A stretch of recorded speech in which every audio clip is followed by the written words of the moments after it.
भंडाऱ्याच्या भिलेवाडा ते करडी मार्गावर मोठमोठे भगदाड पडलेले। या मार्गावरनं प्रवाशांना जीवघेणा प्रवास करावा लागत असल्यानं ग्रामस्थांनी रास्ता रोको आंदोलन केलं। अधिकाऱ्यांनी आंदोलनाची दखल घेतली। यावेळेस ग्रामस्थांना लेखी आश्वासन देत पुढील 4 दिवस रस्त्याची डागडुजी केली जाईल। त्यानंतर ग्रामस्थांनी आंदोलन मागे घेतलेले।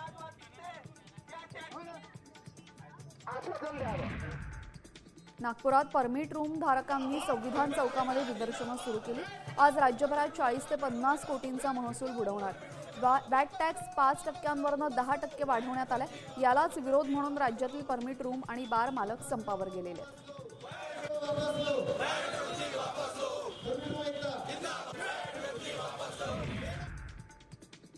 वाशिममध्ये बार अँड लिकर्स असोसिएशनने दुकानं बंद ठेवत 1 दिवसीय धरणं आंदोलन केलं। परमिट रूमवर शासनानं वाढवलेल्या 10% वॅट आणि वाढवलेली 150 एक्साइज ड्युटी कमी करणं तसेच दरवर्षी 15 लायसन्स फी वाढ रद्द करणं या मागण्यांसाठी आंदोलन केलं गेलं। वाशिम जिल्ह्यातील 200च्या वर वाईन बार मालक या आंदोलनामध्ये सहभागी झाले।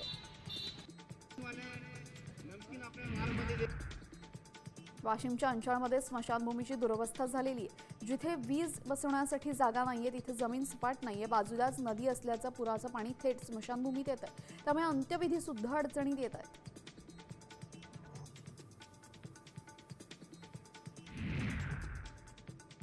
भंडारा जिल्ह्यामध्ये चिखलातनं जाताना वाहनाचा अपघात झाला।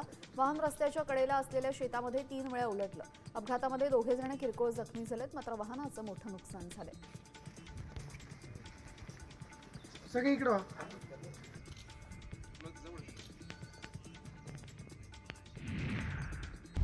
आता isakal.com आहे देशातील नंबर 1 ची मराठी न्यूज वेबसाईट। प्रत्येक अपडेटसाठी isakal.com ला नक्की भेट द्या।